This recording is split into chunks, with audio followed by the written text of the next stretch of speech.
তাদের নামাজ বেশি হবে, তাদের কোরআন তেলাওয়াত বেশি হবে, তাদের রোজা বেশি হবে, তাদের তাকবীর বেশি হবে।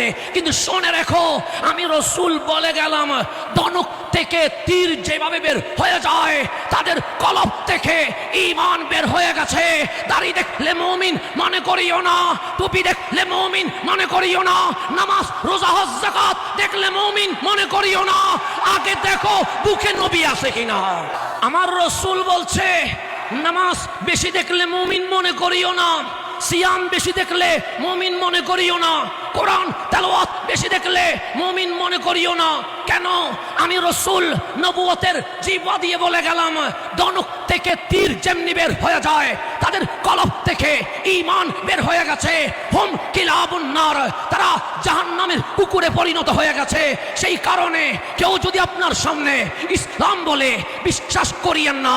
কেউ যদি আপনার সামনে কোরআন বলে, বিশ্বাস করিয়েন না। কেউ যদি আপনার সামনে দ্বীন ইসলামের কথা বলেন, বিশ্বাস করিয়েন না। কেন? উপরে দেখে মুমিন মাপা যায় না, ভেতরে দেখে মুমিন মাপতে হয়।